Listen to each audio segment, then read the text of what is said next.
Guys welcome back to Padma's home kitchen. ఈరోజు హనుమాన్ జయంతి కాబట్టి ఒక స్వీట్ రెసిపీ అయితే తెలుసుకోబోతున్నాం. అంతకన్నా ముందు మీరు లైక్ చేసుకొని సబ్స్క్రైబ్ చేసుకొని బెల్ నోటిఫికేషన్ అయితే ఆన్లో పెట్టుకోండి.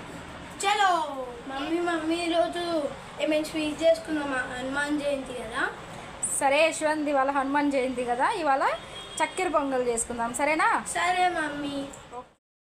Hi friends, welcome to my channel Padma's home kitchen. ఇవాళ వీడియోలో టేస్టీ ప్రసాదం రెసిపీని చూపించబోతున్నాను.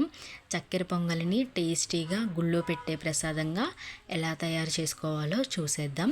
చక్కెర పొంగల్ని తయారు చేసుకోవడానికి ఫస్ట్ ఒక కుక్కర్ గిన్నెని తీసుకొని స్టవ్ మీద పెట్టుకొని అందులో ఒక పావు కప్పు దాకా పెసరపప్పు వేసుకోవాలి. ఈ పెసరపప్పుని ద్వారగా ఒక 5 నిమిషాల పాటు లో ఫ్లేమ్లో గోల్డెన్ కలర్ వచ్చేంత వరకు ఫ్రై చేసుకోవాలి. ఇలా పెసరపప్పు చక్కగా వేగిన తర్వాత స్టవ్ ఆఫ్ చేసుకొని దీనిని పక్కకు తీసుకొని కొంచెం సేపు అలా చల్లారనివ్వాలి.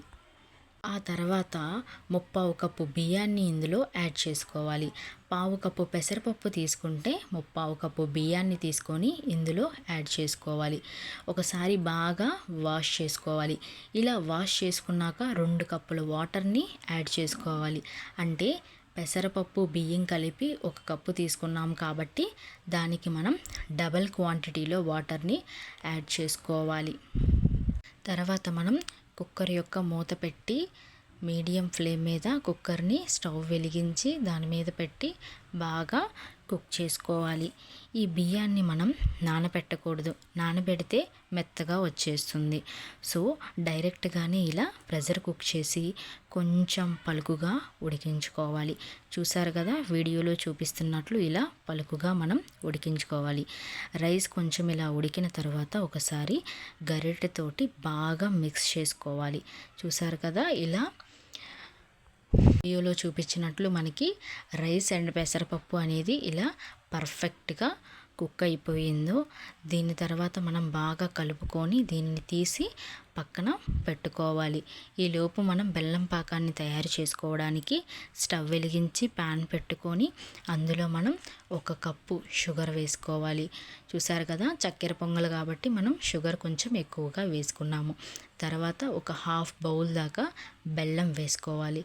ఈ చక్కెర బెల్లం వేసుకున్న తర్వాత మనం 1 కప్పు వాటర్ తీసుకొని వాటర్ కూడా వేసి చక్కగా మిక్స్ చేసుకోవాలి. చూసారు కదా, ఇలా లో ఫ్లేమ్ మీదే ఉంచి కలుపుతూ ఉండాలి. బెల్లం చక్కెర అనేది పూర్తిగా మెల్ట్ అయ్యేంత వరకు మనం ఇలా తిప్పుతూనే ఉండాలి. మనకి పర్ఫెక్ట్ కన్సిస్టెన్సీ అనేది వస్తుంది. చూసారు కదా, వీడియోలో చూపించినట్టు ఇలా మనకి పర్ఫెక్ట్గా పాకం అనేది రెడీ అవుతుంది. తర్వాత మనం ముందుగా ఉడికించి పెట్టుకున్న రైస్లోకి ఈ పాకాన్ని వడకట్టుకోవాలి. ఇలా వడకట్టుకోవడం వల్ల బెల్లంలో ఏదన్నా డస్ట్ ఉంటే మనకి అబ్జర్వ్ చేసుకుంటుంది. తర్వాత స్టవ్ ఆన్ చేసి మంట పెట్టి లో ఫ్లేమ్లో ఉంచి పాకమంతా రైస్కి బాగా అబ్జర్వ్ చేసుకునేదాకా లో ఫ్లేమ్లోనే ఉంచి 5 నుండి 10 నిమిషాల పాటు బాగా మనం కుక్ చేసుకోవాలి. చూసారు కదా, పాకం అనేది దీనికి బాగా అబ్జర్వ్ అయ్యేదాకా ఇలా కలుపుతూ ఉండాలి. తర్వాత ఒక 2 టేబుల్ స్పూన్ల వరకు నెయ్యిని మనం యాడ్ చేసుకోవాలి. నెయ్యి అనేది మన చక్కెర పొంగలికి చాలా అంటే చాలా మంచి టేస్ట్ని ఇస్తుంది. తర్వాత డ్రై ఫ్రూట్స్ ఫ్రై చేయడం కోసం ఒక బౌల్లో ఒక 2 టేబుల్ స్పూన్స్ నెయ్యి వేసుకోవాలి. అందులో బాగా నెయ్యి వేడెక్కిన తర్వాత 1 కప్పు కొబ్బరి ముక్కల్ని యాడ్ చేసుకోవాలి. ఎండు కొబ్బరి ముక్కలు చక్కెర పొంగలికి రుచిని ఎక్కువ చేస్తాయి. సో మనం కొబ్బరి పలుకులు వేసుకొని చక్కగా వీడియోలో చూపిస్తున్నట్లు ఎర్రగా వేయించుకోవాలి. తర్వాత 1 కప్పు జీడిపప్పును కూడా మనం యాడ్ చేసుకోవాలి.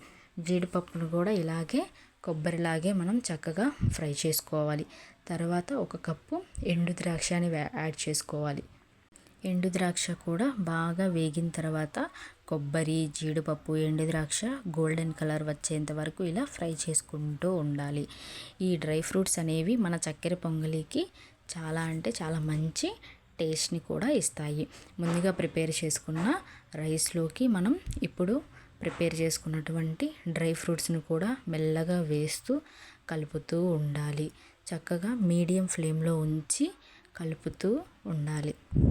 వీడియోలో చూపించిన విధంగా డ్రై ఫ్రూట్స్ అన్నీ వేసుకున్నాక మళ్ళీ గరిటెతోటి బాగా అలా కలుపుతూ ఉండాలి. తర్వాత మనం కొంచెం ఫ్లేవర్ కోసం ఇలాచీ పౌడర్ని యాడ్ చేసుకోవాలి. ఇలాచీ అనేది కూడా మన చక్కెర పొంగలికి చాలా అంటే చాలా ఫ్లేవర్ని కూడా ఇస్తుంది. లాస్ట్గా మళ్ళీ మనం ఒక 2 టేబుల్ స్పూన్ల నెయ్యిని వేసుకుంటాము. చక్కెర పొంగల్ అంటేనే చాలా స్వీట్గా అలాగే చాలా కమ్మగా ఉంటుంది. మీరు కూడా ఎప్పుడన్నా చేసుకోవాలనుకున్నప్పుడు ఇలాగే చేసుకోండి, చాలా టేస్ట్గా ఉంటుంది.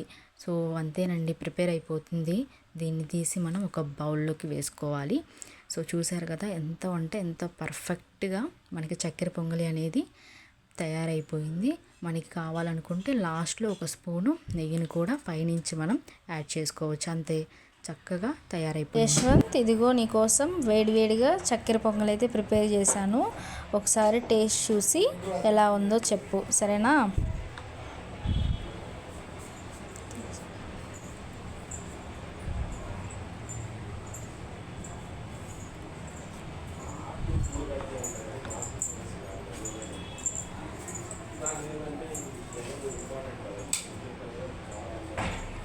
వావ్ మమ్మీ, చక్కెర పొంగల్ టేస్టీగా ఉంది. Thank you.